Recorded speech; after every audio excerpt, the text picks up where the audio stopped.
लीजिएगा TIR कब होता है और कब नहीं होता, पहले एक चीज समझ लीजिए बहुत क्लियरली। TIR हो सकता है, जरूरी नहीं कि हो। कब? जब light ray goes from denser to rare medium. Light जिस समय डेंसर टू रेयर मीडियम जाएगी उस समय दो पॉसिबिलिटीज बनती हैं। या तो रिफ्रैक्शन होगा, रिफ्रैक्शन का मतलब लाइट दूसरी सरफेस पे पहुंच जाएगी या दूसरे मीडियम में पहुंच जाएगी, या फिर कई बार ऐसा देखा गया कि लाइट रिफ्लेक्ट होके खुद उसी मीडियम में आ जाती है, इसलिए इसका नाम दिया गया TIR, मतलब कि टोटल इंटरनल रिफ्लेक्शन। ठीक, अब कब कौन सा होगा तो अभी के लिए बता दूं कि अगर एंगल ऑफ इंसिडेंस θc या उससे छोटा है तो रिफ्रैक्शन होगा, लेकिन अगर एंगल ऑफ इंसिडेंस θc से बड़ा हो जाए तो लाइट पूरी 100% रिफ्लेक्ट होके उसी मीडियम में वापस आ जाती है। ठीक, अब कई बार लोगों ने मुझसे पूछा, हालांकि ये बात मैं नॉर्मली नहीं करता लेकिन फिर भी आज कर लेता हूं, कि इसका नाम टोटल इंटरनल रिफ्लेक्शन ही क्यों पड़ा। इंटरनल रिफ्लेक्शन भी तो बोल सकते थे, टोटल रिफ्लेक्शन भी तो बोल सकते थे, टोटल इंटरनल रिफ्लेक्शन ही क्यों पड़ा?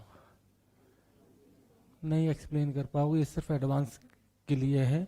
एडवांस वाले ही इतने कमीने हैं कि वो इस पे सवाल बनाते हैं, बाकी मेडिकल, नीट, एम्स कहीं कोई इस पे सवाल नहीं बना पाया आज तक। ठीक, लेकिन फिर भी उसको डिस्कस कर लेते हैं। ठीक, तो इस पे बाद में पहुंचेंगे, पहले नॉर्मल चीजें जो सब पढ़ाते हैं वो बात कर लें। होता क्या है कि अगर मान लीजिए ऊपर वाला मीडियम रेयर है और नीचे वाला डेंसर है, नॉर्मल कंडीशन में ऊपर वाला एयर मिलता है और नीचे वाला म्यू। ठीक, अब एक लाइट रे मैंने यहां से भेजी तो ये एंगल θ1 है, लाइट रे θ2 पे निकल गई, कोई दिक्कत? ये बात सच है कि अगर मैं स्नेल लॉ से देखूं तो म्यू डी साइन θ1 बराबर म्यू आर साइन θ2, और यहां से देखने मुझे साफ पता चल रहा कि अगर मैं θ1 बढ़ाऊंगा तो θ2 भी बढ़ेगा। थोड़ा और एंगल बढ़ाया क्योंकि डिस्टेंस बढ़ेगी तो एंगल बढ़ेगा, डिस्टेंस बढ़ेगी तो एंगल, तो लाइट और ज्यादा बड़े एंगल से निकल गई। होते होते एक स्थिति ऐसी आई कि एंगल बढ़ते बढ़ते इतना बड़ा हो गया कि लाइट ना और बेंड करते हुए फाइनली 90 डिग्री पे निकल गई। This is called grazing emergence. Grazing का मतलब 90 डिग्री पे।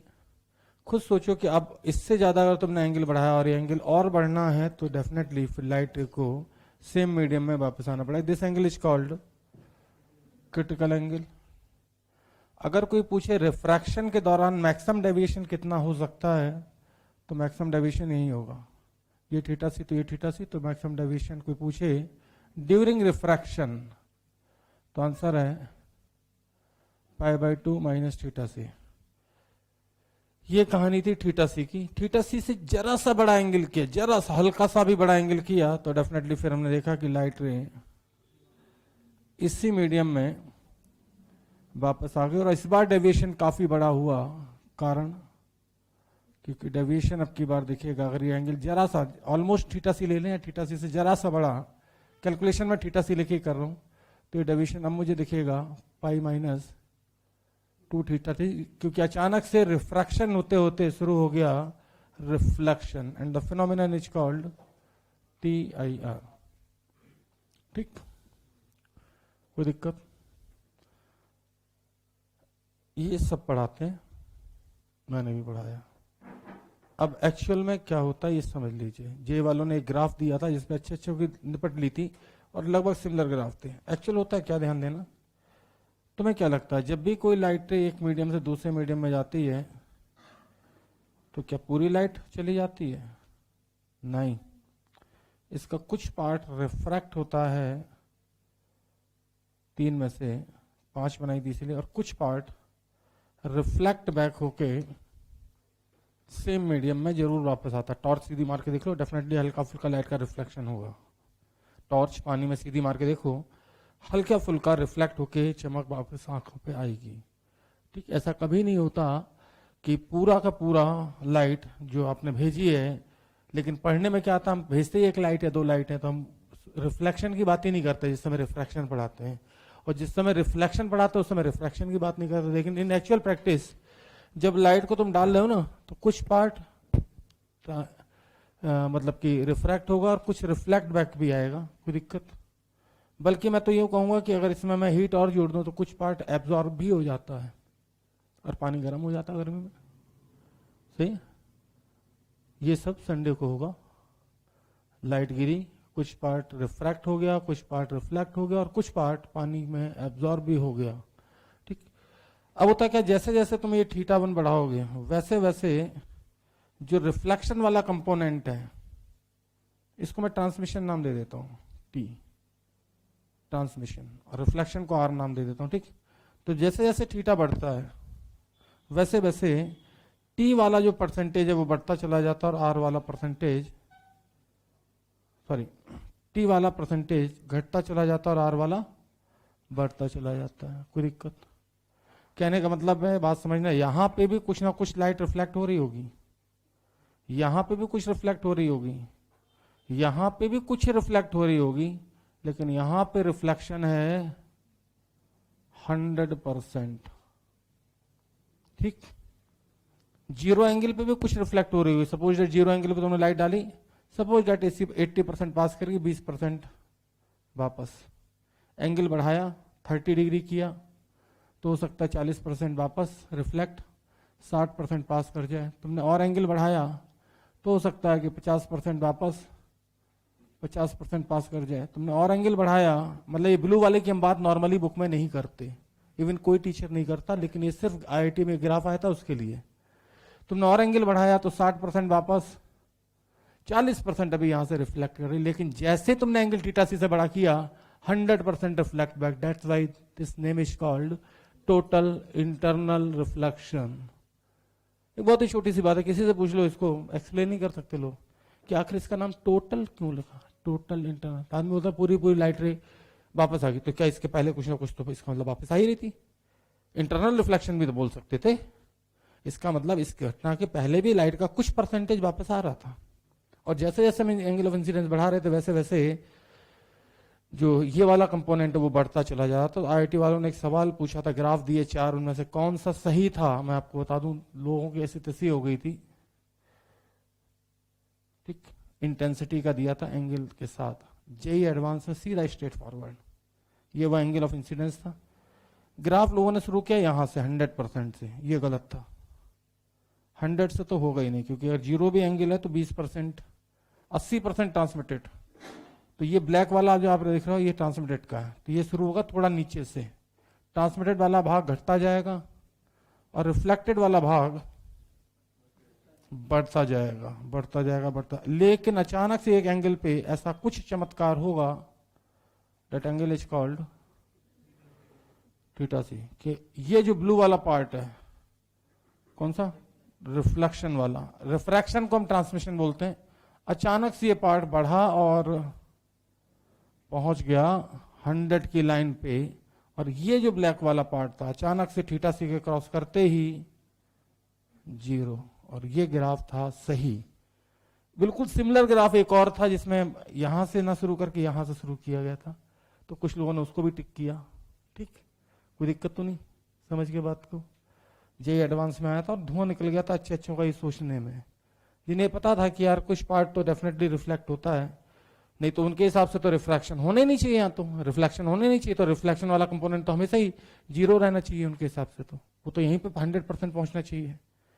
तो JEE एडवांस का ये ग्राफ था, 4 में से पूछा था कि कौन सा ग्राफ सही है, और आंसर था ये। ठीक, फिर हम चलो बढ़ते हैं एक और कॉमन ग्राफ की तरफ, ध्यान दीजिएगा। किसी ने कहा एंगल ऑफ डेविएशन का ग्राफ बना दो, एंगल ऑफ इंसिडेंस के साथ, प्लीज ध्यान दीजिएगा। शुरू में आप देख रहे हो कि 0 से θc तक रिफ्रैक्शन हुआ, तो ग्राफ ऐसा आएगा डेविएशन का। अचानक से ये ग्राफ तो खैर रेडियो की शीट में बना हुआ इंटीजर टाइप में, अचानक से कुछ हुआ, क्योंकि एंगल ऐसा आया, और ये बन गया स्ट्रेट लाइन। और क्यों ना बने, अगर डेल्टा बराबर हम पाई माइनस थीटा सी देख रहे हैं तो ये लिखा हुआ वाई बराबर सी माइनस एम एक्स, कोई दिक्कत? ये पाई माइनस 2 थीटा सी देख रहे हैं तो ग्राफ में वाई बराबर सी माइनस एम एक्स। फिर रजे वाले पूछते हैं कि बताओ इसकी वैल्यू कितनी होगी, इसकी वैल्यू कितनी होगी, ये एंगल कौन सा? तो ये एंगल तो थीटा सी था, और मैक्सिमम डेविएशन रिफ्रैक्शन के दौरान, क्योंकि इस पार्ट में क्या हो रहा है, रिफ्रैक्शन, और इसमें क्या हो रहा है, टी आई आर। तो आपको बता दें थीटा सी से ठीक पहले जो डेविएशन मैक्सिमम था वो था pi by 2 minus theta C, और थीटा सी को क्रॉस कर गए टी आई आर हो गया, इसका मतलब डेविएशन पहुंच चुका है पाई माइनस 2 थीटा सी। कोई दिक्कत? ये तो आजकल मेडिकल वाले जो अच्छे बैच उनमें भी कराते हैं, ठीक, बट ठीक है, कोई दिक्कत इतने में? कोई दिक्कत तो नहीं, ठीक। भाई किसी ने कहा कि डेविएशन 90 डिग्री है, तो समझ जाओ कि 90 डिग्री पे तो 100% TIR ही हो सकता है, क्योंकि अगर रिफ्रैक्शन हो रहा होता तो डेविएशन कितना होता मैक्सिमम, 90 माइनस थीटा सी, मतलब कि 90 से कम, 90 माइनस थीटा सी मतलब कि 90 से कम। अब ध्यान देना, रेजो की शीट में एक सवाल है कि एक लाइट रे है जो कि ग्लास से एयर में जा रही है, किधर से किधर में जा रही है?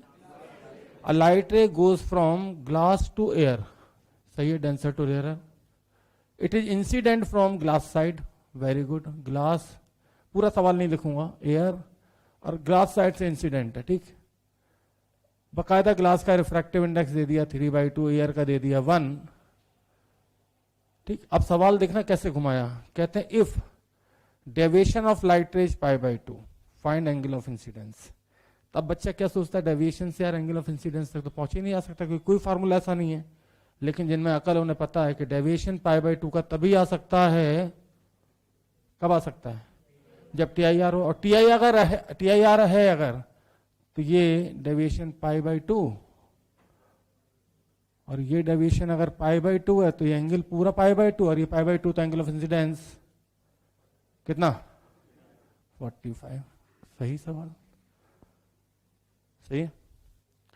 अब एक बच्चे ने मुझसे पूछा कि सर ये बताओ क्या हम हमेशा ये चेक करें कि ये एंगल π/2 से मतलब थीटा सी से बड़ा है थीटा सी से छोटा, क्योंकि हमें तो पता नहीं, पेपर में यहाँ तो तुमने हेडिंग डाल दी TIR, तो अब हम जो भी सवाल लोग हमारे दिमाग में पहले से हम TIR करा लेंगे, लेकिन जब पेपर में सवाल आएगा ना गुरुजी, तो हेडिंग डल के नहीं आता है, वहां तो सिर्फ ये लिखा होता है light ray goes from glass to air, ठीक, फाइंड एंगल ऑफ रिफ्रैक्शन, सही है।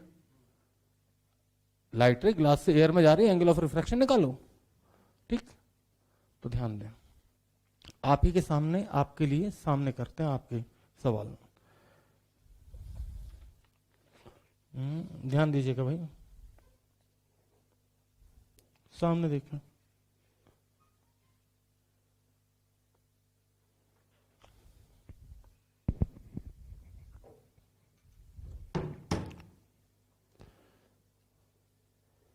पहले थीटा सी कैलकुलेट करना बता दें आपको। यहाँ पे थीटा सी के लिए अगर हम स्नेल लॉ लगाएं तो बहुत ही आसान है, म्यू डी साइन थीटा सी, mu D sign theta c बराबर म्यू आर साइन 90। साइन 90 सबको पता है 1 होता है, तो साइन थीटा सी बराबर, अगर आप ध्यान से देखो तो सब कुछ पता क्या है, स्नेल लॉ ही तो चल रहा है। कुछ लोग तो ऐसे लिख लेते हैं, कुछ स्टाइलिश लोग होते हैं वो लिखते हैं साइन इनवर्स तेरी जात का थीटा सी बराबर साइन इनवर्स क्या। अच्छा ये समझ में ना आया कौन सा छोटा कौन सा बड़ा, तो हमेशा याद रखना छोटा वाला ऊपर और बड़ा वाला, क्योंकि साइन की वैल्यू कभी 1 से बड़ी। हाँ अगर कोई कहे कि यार ऊपर AL ले लिया और नीचे पानी है या कोई और मीडियम, तो साइन थीटा सी की वैल्यू 1/μ, कोई दिक्कत। ऐसा करते हैं गुरु, म्यू की वैल्यू लेते हैं तुम्हारे सामने 2, कितनी 2,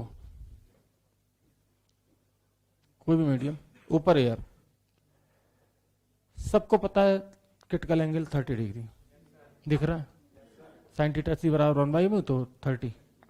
मान लो मैंने यहाँ 45 पे डाल दिया या 60 पे डाल दिया, 45 पे डालू 60 पे। अब मेरे पास 2 ऑप्शन है, या तो मैं चेक करूं कि इसका थीटा सी कितना है हर बार, फिर ये चेक करूं कि जो एंगल ऑफ इंसिडेंस है वो थीटा सी से बड़ा है थीटा सी से छोटा, क्योंकि थीटा सी से बड़ा हुआ तो सीधे ये 60 तो ये भी 60, और थीटा सी से छोटा हुआ तो रिफ्रैक्शन लगाऊंगा फिर मैं, तो एंगल आर आएगा। तो क्या यार प्रैक्टिकली ये संभव है कि हर आदमी हर जगह चेक करे? नहीं।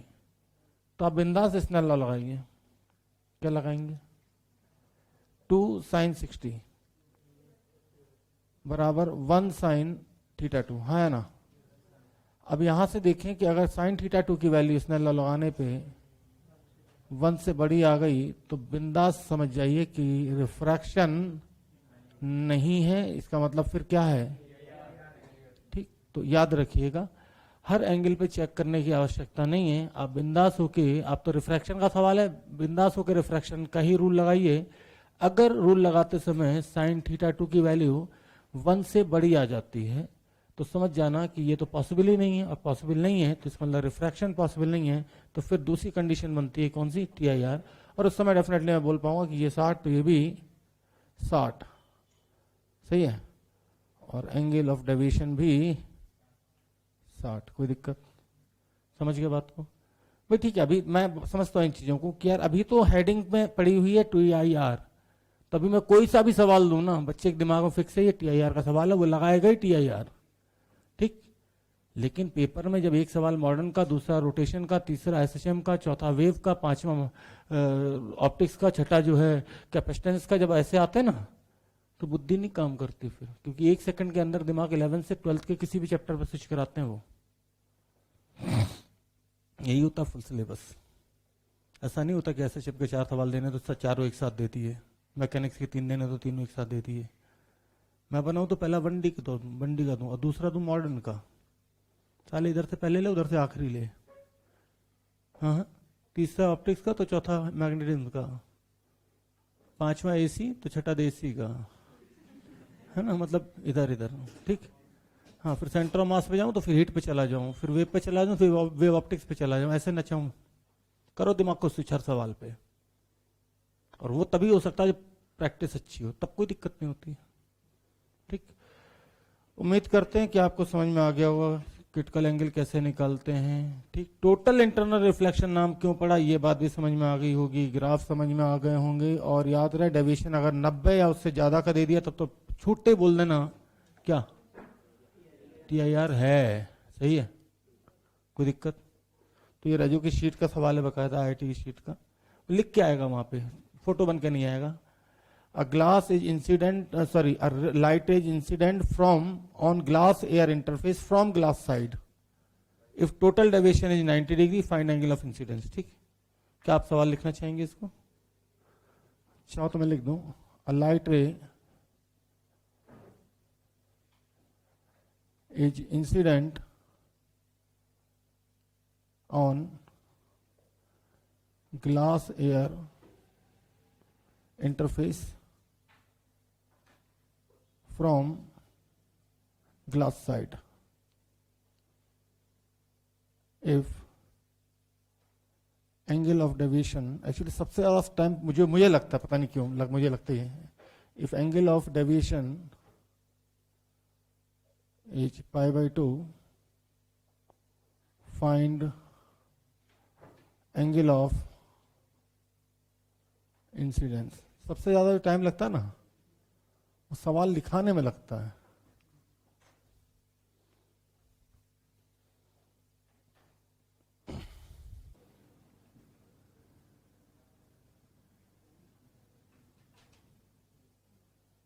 सर्किल ऑफ इल्यूमिनेंस पे IIT के अंदर ही 2 बार 3 बार सवाल पूछे गए, मेडिकल में भी 2 से 3 बार पूछे जा चुके हैं 10 साल के अंदर, तो काफी इंपॉर्टेंट है इस हिसाब से। मतलब कि ऐसा सर्किल जहां से लाइट निकल पाए, बाकी जगह से तो निकल ही नहीं पाती क्योंकि TIR हो जाता है, ठीक।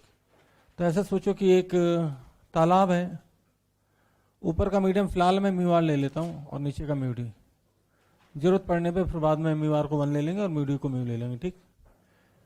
और यहाँ पे अंदर एक कोई सोर्स है, लाइट सोर्स मान लीजिए या फिर कोई ऑब्जेक्ट मान लीजिए, ठीक।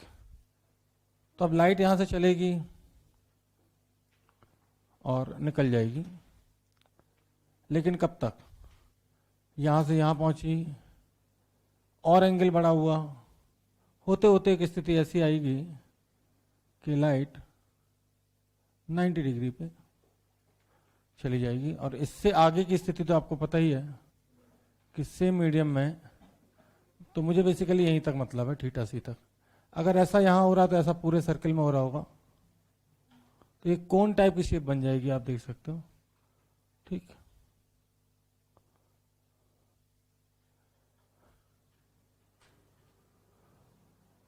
तो ऐसे पूछते हैं कि भाई लाइट कितने मैक्सिमम एरिया से निकल सकती है, तो एरिया तो ये है।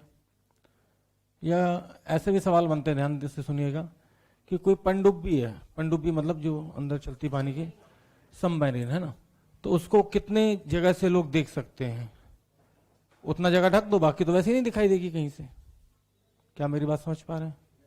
नॉर्मली गोताखोर वगैरह जो होते हैं, जो सब जासूसी वगैरह करते हैं, तो उसके ऊपर मतलब इतनी कितनी जगह ढक दें ताकि ये चीज कहीं से भी दिखाई ना दे। तो जाहिर सी बात है, ये लाइट जो गई वो तो रिफ्लेक्ट होकर इसी मीडियम में आ रही है, तो सिर्फ इतना एरिया ढक दीजिए तो डेफिनेटली ये सोर्स बाकी कहीं से भी दिखाई नहीं देगा। कोई दिक्कत? क्या कोई दिक्कत तो नहीं? तो अब बेसिकली इसका मुझे रेडियस निकालना है। क्या निकालना है? क्योंकि रेडियस निकाल दिया तो एरिया तो आ ही जाएगा। हिंदी मीडियम के लिए बता दूं, इसको बोलते हैं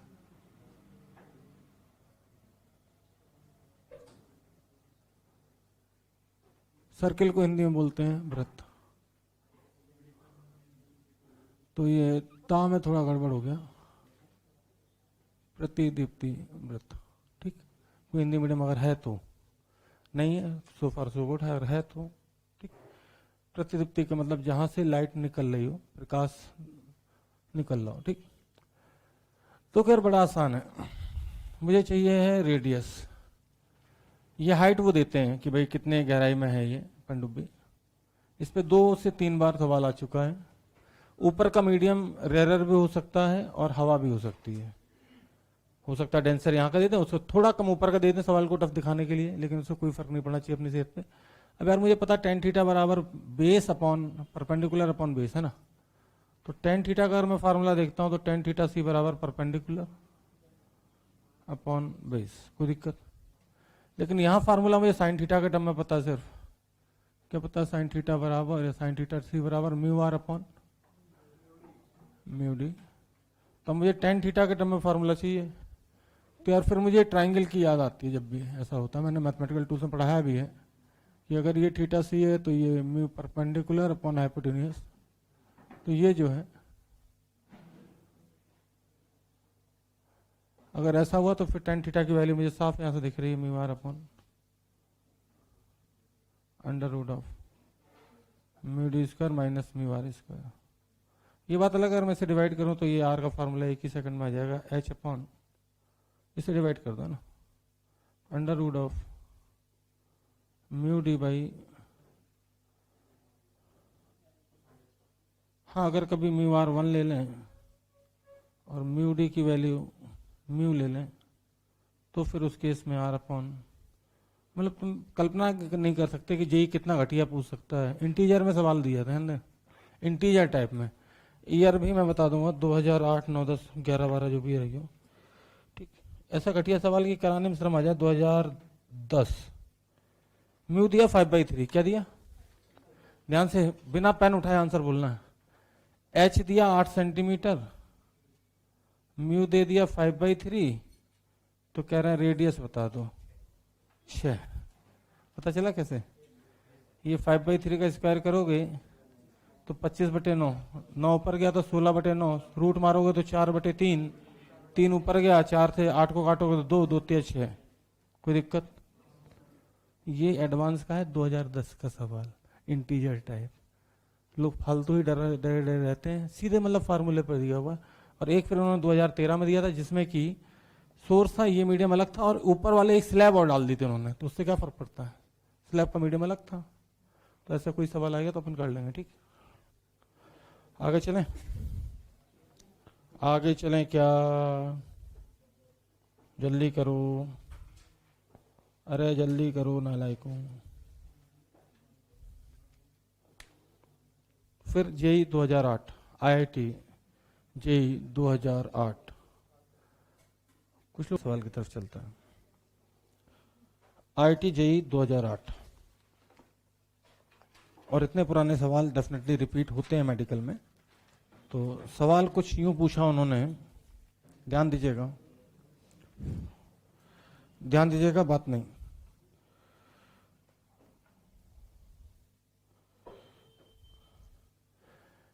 पहला एक सेक्शन बनाया, दूसरा बनाया, तीसरा बनाया, ऐसे। आईटी वालों का पेपर कभी कठिन नहीं हो सकता,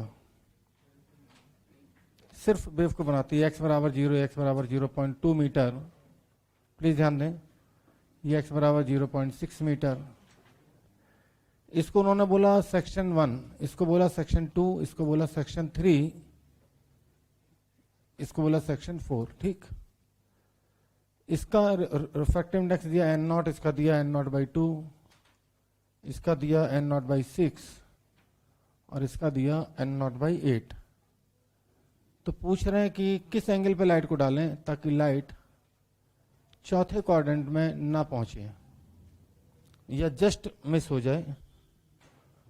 तो साइन थीटा की वैल्यू, हालांकि ऑप्शन भी थे वहां पे, लेकिन मैं सीधे वैल्यू पूछ रहा हूं। Find the value of theta for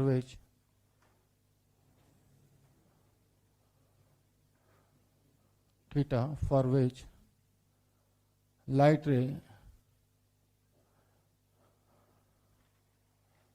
just miss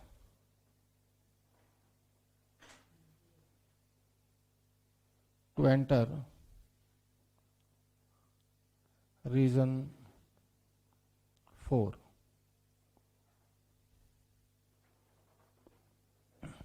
अगला सवाल,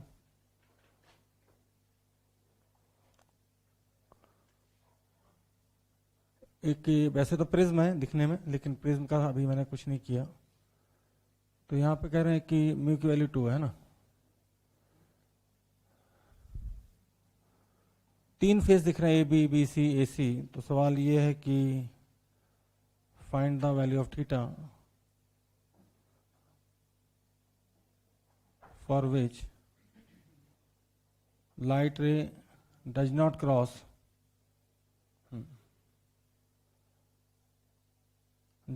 क्रॉस फेस AC। अब यहाँ के ऑप्शन बड़े अजीब गरीब थे। पहला ऑप्शन था थीटा लेस देन 30, दूसरा था थीटा इक्वल टू 60, तीसरा ऑप्शन था थीटा ग्रेटर देन 60, चौथा था थीटा लेस देन 60। मतलब हम चाहते हैं कि TIR हो ही जाए, ऐसा भी नहीं कि 90 डिग्री पर निकल जाए। साफ लिखा है डज नॉट क्रॉस, 90 डिग्री होता है तो क्रॉस कर जाती है। बोलो। फिर एक होता है ऑप्टिकल फाइबर एंड क्लैडिंग वाला सवाल, फर्जी।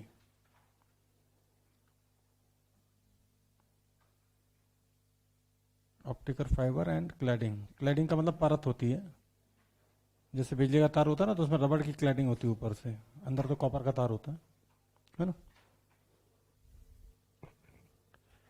तो इस पे भी सवाल खूब सारे मिलते हैं। क्लैडिंग का मतलब समझना कि ऑप्टिकल फाइबर, मान लो कोई तार है, इससे हम कोई चीज भेजना चाहते हैं एक जगह दूसरी जगह बिना बाहर निकले हुए, और इसके ऊपर क्या किया इन्होंने, क्लैडिंग भी बना दी। क्लैडिंग का मतलब परत, मतलब ऊपर से एक और क्लैडिंग है यहाँ पे। बाहर तो एयर ही है, इधर एयर है। ये है म्यू डी, क्लैडिंग होती है हमेशा रेयर मीडियम की। ये जो आप देख रहे हैं, क्लैडिंग का मतलब समझते हैं ना, परत। वैसे तो ये पूरी ऐसी रही होगी,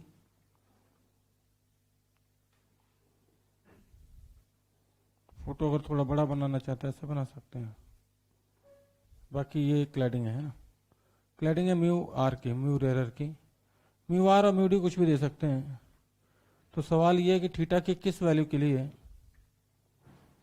थीटा पूछ देंगे, म्यू आर म्यू डी देके जो लाइट है ना वो साइड से ना निकले। अब साइड से ना निकले तो इसका मतलब ये पहले तो ऐसे जाएगी, नॉर्मल ये भैया नॉर्मल तरह बैंड होगी, और फिर ये एंगल जो है कम से कम 90 होना चाहिए, मतलब कि ये एंगल थीटा सी या उससे बड़ा होना चाहिए, ठीक। कोई दिक्कत तो नहीं। तो सवाल ये, find the value of theta for विच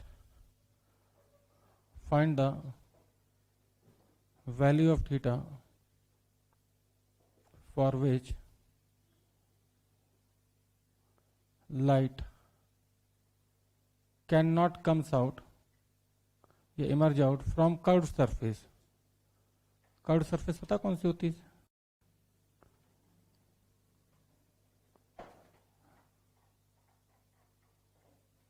जो साइड वाली सरफेस देख रहे हो ना, ये कर्व्ड सरफेस है, ये वाली। जैसे मार्कर है तो इसकी ये सरफेस फ्लैट हो गई, इधर वाली फ्लैट हो गई, और ये जो आप देख रहे हैं ये कर्व्ड सरफेस है, वक्रीय सतह है।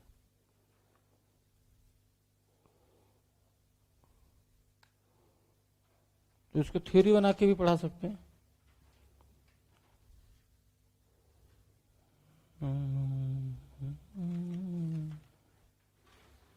आगे चले। फिर एक और सवाल, ये रेजो और एलन दोनों में कॉमन है, आईआईटी मेडिकल दोनों में। एक स्लैब दे दी उन्होंने, रेजो की डीपीपी में आता है। तो मुझे तो लगता है ये सवाल सेम है, क्योंकि यहाँ पे भी थीटा पूछा है। थीटा की किस वैल्यू के लिए? ये लाइट इसको क्रॉस ना करे, और करे भी तो 90 डिग्री पे करे, ठीक। और म्यू यहाँ पे दे दिया √3/2 है ना। और बस यहाँ फायदा ये कि यहाँ पे भी एयर है और यहाँ पे भी एयर है। इन दोनों सवालों में डिफरेंस देखना, इसमें क्लैडिंग नहीं है इधर, है ना। इसमें इधर तो एयर है, लेकिन यहाँ पे जो है वो क्लैडिंग है। तो म्यू आर की वैल्यू यहाँ 1 रख सकते हैं उस सवाल के लिए। थीटा बताना, ठीक। फिर मुझे ऐसा क्यों लगता है कि सर्कल ऑफ इल्यूमिनेंस वाला भी आपने नोट कर ही लिया होगा, सही लगता है मुझे। तो जब नोट हो गया तो फिर काहे के लिए इसको रखे हैं।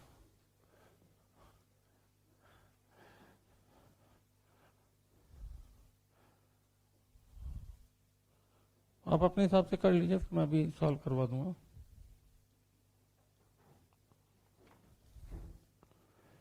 फिर उन्होंने एक प्रिज्म बनाया ऐसे, है ना।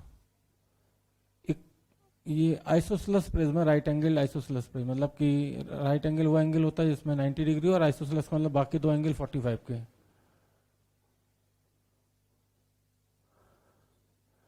तो कह रहे हैं कि म्यू की किस वैल्यू के लिए ये लाइट ऐसे जाएगी और ऐसे सेम 180 डिग्री से वापस आ जाएगी, ठीक। म्यू बताना है यहाँ पे आपको।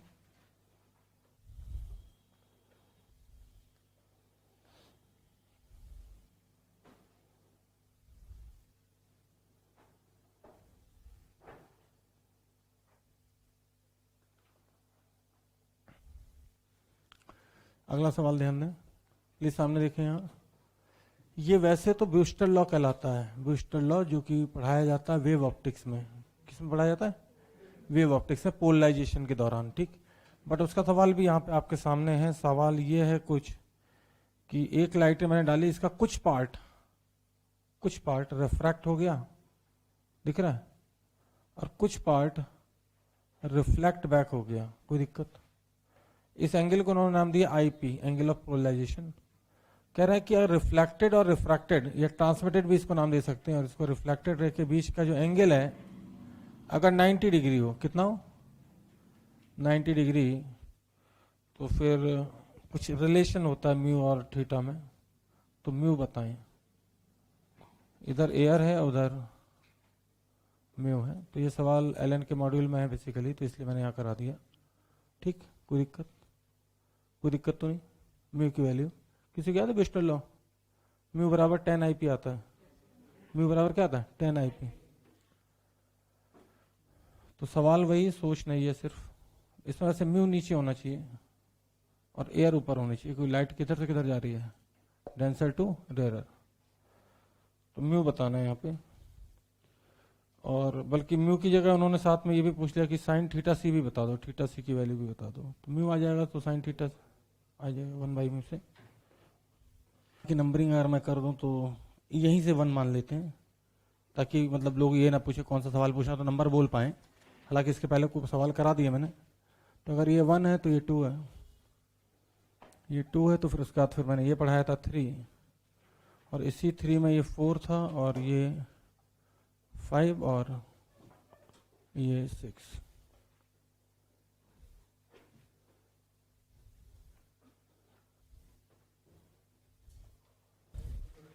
ये IIT वाले हैं, सवाल IITI लेवल का बनाते हैं। इस रीजन में एंटर करने से रोकना है, मतलब कि ये 90 और इधर वाला होना चाहिए थीटा से, सर इधर नॉर्मल से, ठीक है भाई। अब लोग क्या कर रहे थे, यहां से यहां लगा रहे थे और फिर साइन थीटा सी की वैल्यू निकाल रहे थे, जबकि मैंने सिखाया कि पहले से आप किसी भी मीडियम में लगा सकते हैं। तो आपको बता दूं एन नॉट साइन थीटा बराबर एन नॉट बाई 8 साइन 90, सवाल खत्म हो, साइन 90 की वैल्यू 1, एन नॉट से एन नॉट कट गया, साइन थीटा की वैल्यू, सवाल समाप्त हुआ। ठीक, रिफ्रैक्शन का पहला लेक्चर याद कर लीजिए, मैंने साफ बोला हुआ है कि बेवकूफ लोग क्या करते हैं, ध्यान देना, अरे बाप रे बाप आईआईटी का सवाल है, बाप रे बाप, वो यहां से यहां लगाएगा गधा और उसके बाद साइन थीटा सी की वैल्यू निकालेगा रेयर अपॉन डेंसर से अलग से। ठीक, तो इनकी अलग ही प्रजातियां हैं, ये मित्तल जी प्रूव हो चुके हैं शायद। ठीक, जबकि मैंने सीधा स्ट्रेट फॉरवर्ड सिखाया हुआ है, पहले से 25 में जरूरत पड़ेगी, तुम बाकी बीच के भूल जाऊंगा, सही है।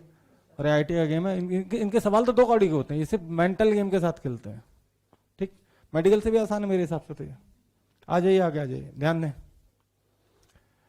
यार, हम चाहते हैं कि ये लाइटें एसी क्रॉस ना करे, मतलब कि ये जो एंगल होना चाहिए ये वाला, ये थीटा सी से बड़ा होना चाहिए, हाँ है ना। अच्छा बताओ, ये थीटा तो ये भी थीटा, तो ये वाला, और 90 माइनस थीटा बड़ा होना चाहिए थीटा सी से, कोई दिक्कत। अगर ऐसा है तो फिर मैं साइन थीटा सी का फार्मूला ही पढ़ा है मैंने, तो दोनों तरफ साइन ले लूं, तो sine 90 minus theta is greater than sine theta C, कोई दिक्कत। Cos theta is greater than 1 by mu, कोई दिक्कत। Cos theta is greater than 1 by 2, लेकिन थीटा इज लेस देन 60, बताओ क्यों। मैथ वाले तो समझ गए होंगे, क्योंकि कॉस थीटा का जो ग्राफ होता है उसमें थीटा बढ़ता है तो वैल्यू घटती है। तो अगर आपको कॉस थीटा की वैल्यू 1 बाई 2 से बड़ी चाहिए तो थीटा छोटा होना चाहिए 60 से, क्योंकि कॉस 30 की वैल्यू 60 से बड़ी होती है। तो लोग यहाँ पे बहुत गलती करते हैं, यहाँ तक तो मैक्सिमम जनता पहुंच जाती है और यहाँ आते आते निपट गए। साइन होता तो ये इक्वलिटी चेंज नहीं होती, sine theta is greater than 1 by 2 तो थीटा इज ग्रेटर देन 60, लेकिन कॉस का फंक्शन होता है डिक्रीजिंग, ग्राफ घटते हुए होता है, तो वहां पे इनइक्वलिटी चेंज हो जाएगी, सही है। खैर आगे चलते हैं, आइए यहाँ पे 2 मिनट नोट बाद में कर लीजिएगा। यार ये थीटा सी है तो ये 90 है दिख रहा है, तो ये एंगल जल्दी बोलो 90 माइनस थीटा सी लगा दे इसने लॉक चट्टे से, तो 1 साइन थीटा बराबर mu D sine 90 minus theta C लगा दें, सीधे कॉस थीटा सी लिख दें, बुरा तो नहीं मानोगे। अच्छा, साइन थीटा बराबर म्यू डी, कॉस थीटा सी का फार्मूला तो नहीं है पता मुझे, लेकिन हाँ साइन थीटा सी जरूर पता, तो 1 माइनस साइन स्क्वायर, जल्दी बोलो, साइन थीटा सी की value mu rare upon mu denser, mu r upon mu d लगा दें।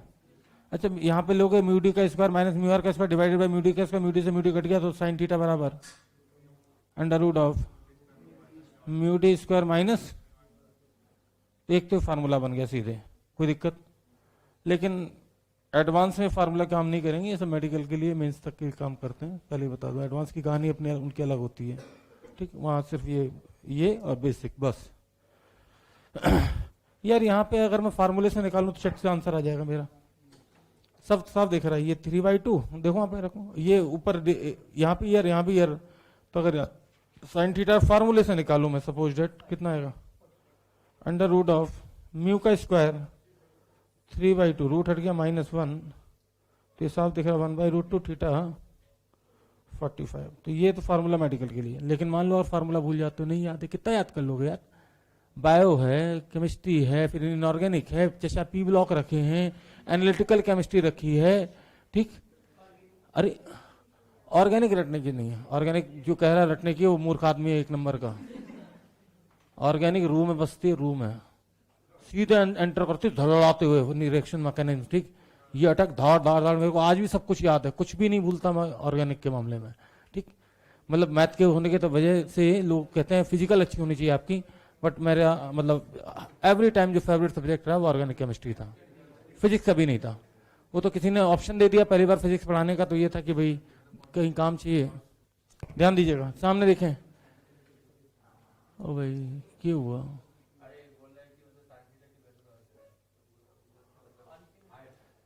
साइन थीटा मैंने रखा mu r upon mu d, यहां से आगे ना, तो म्यू डी का स्क्वायर ऊपर क्या माइनस म्यू आर का square divided by mu d का स्क्वायर, रूट से बाहर निकला, म्यू डी से म्यू डी कट गया, under root of mu d का स्क्वायर माइनस म्यू आर का स्क्वायर। ठीक, एक स्टेप बीच में खा गया मैं। ठीक, और ये वही लोग समझ पाते हैं जो सामने देख रहे होते हैं, जरा से इधर उधर निगाह की निपट लिए। ध्यान दें, अब ये फार्मूला से तो आ गया आंसर। ठीक, लेकिन मान लो हम भूल गए, फार्मूला नहीं याद है, कोई टेंशन नहीं है यार। ये बताओ, ये 90 है तो ये कितना थीटा सी, और ये कितना पक्का? तो यार सीधे स्नेल लॉ चेप दो ना, ये मिटा दूं यार। बोलो भाई क्या लिखूं? 1 साइन थीटा बराबर √3/2, आगे बोलो कॉस थीटा सी, साइन 90 थीटा सी कॉस थीटा सी लिख दूं। कॉस थीटा सी को मैं क्या लिख सकता हूं? Under root of 1 minus sine square theta C, और साइन स्क्वायर थीटा सी को क्या लिख दूं? साइन स्क्वायर थीटा सी मतलब 1/μ। अरे है ही यार, तो मैं क्या करूं? अरे कोई दिक्कत है यहाँ पे? हाँ? अरे हाँ यार, ठीक। तो 1 माइनस, अच्छा 1/μ का स्क्वायर तो 2/3 लिख दें। तो ये कितना हो? 1 माइनस 2/3 कितना हो? 1/3। तो अगर फार्मूला ही भूल जाते हो ना तो कोई बहुत बड़ा इशू नहीं है, सिर्फ अंतर पड़ेगा, यहाँ 30 सेकंड लगेंगे तो यहाँ 40-50 लग जाएंगे, बस इतना अंतर है। कोई दिक्कत? तो क्या एलन में तो क्या ये फार्मूला रट्टा मरवाते हैं, मैंने भी वहीं से सीखा कि रटवा दूं। ठीक, एक आधो के नोट्स देखते हैं तो समझ में आता है कि यार ये इनके तो काम इसी से हो जाता है, तो काय के लिए दिमाग लगाया बच्चा। बट दोनों काम कर सकते हो, दिमाग भी लगा सकते हो और रट्टा भी। यहाँ आ जाओ भाई, सामने देखो ये 90, तो ये 45, ये 45, तो ये भी 45, हाँ है ना। और इसी तरीके से देखोगे तो ये 90 तो ये भी 45, और दोनों ही 45 थीटा सी से बड़े, क्योंकि TIR हो रहा है ना। अब ध्यान दो, मैं कुछ स्टेप मारूंगा। Sine 45 is greater than sine theta C, मतलब 1/√2 इज ग्रेटर देन 1/μ, तो म्यू इज ग्रेटर देन √2। कोई दिक्कत? वैसे एक चीज बताता हूँ, एक राज की बात, अगर कभी भी TIR में म्यू पूछा जाए तो 100 में से 90 सवालों का आंसर √2 होता है। चाहो तो चेक कर लेना, IIT से लेके जितनी किताबें लगानी तुम्हारी मर्जी लगा लेना। ठीक, अगर TIR में म्यू पूछा जाए और तुम्हारे पास कोई ऑप्शन नहीं है, नहीं समझ में आ रहा सवाल का आंसर, बिंदास √2 मार देना, क्योंकि सही होने की पॉसिबिलिटी 90% है और गलत होने की 10%। और सही होने पे सवाल में नंबर मिलेंगे 4 और गलत होने पे 1 जाएगा। तो आप देख सकते हो रिस्क बहुत ही कम है, तो ऐसे रिस्क लाइफ में लेने चाहिए। सही है, घर से आते हो ना कोचिंग तक, रिस्क है एक्सीडेंट हो गया तो, लेकिन बहुत कम है। हजारों बार जब निकलते तो एक बार होता है। सही है, तो रिस्क लेते हैं अपन बिंदास, सोचते भी नहीं कि बाहर निकलने में कोई रिस्क है कि नहीं है। तो कैलकुलेटिव रिस्क तो हमेशा लेना चाहिए। आगे चलो, आ जाओ ये सवाल पे आ जाओ। ओ सामने देखो चचा,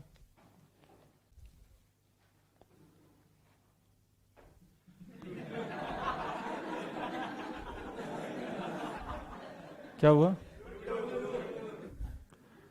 नहीं, एक्चुअली यहाँ पे √2 नहीं आएगा। मुझे आंसर चाहिए IP के टर्म में। अगर कुछ नहीं दिया होता तो √2 आ जाता। IP के टर्म में आंसर चाहिए, मैंने इसलिए 100 में से 90% बोला, 10% मैंने सवाल बचा के रखे हुए हैं। तो यार किसी ने कहा कि ये IP, तो ये भी IP, हाँ है ना। फिर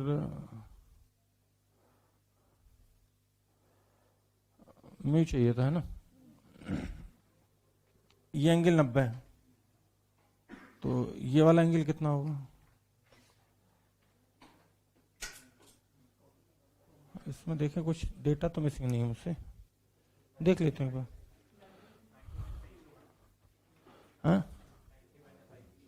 हाँ 90 माइनस IP हो जाएगा ना। ये वाला एंगल, ये वाला एंगल जो है पूरा होता है कितना? 180। ये वाला एंगल कितना होगा देखो, पक्का? ये IP, ये 90, तो ये बाकी पूरे 180 था, तो ये 90 माइनस IP। ठीक, कोई दिक्कत इतने में?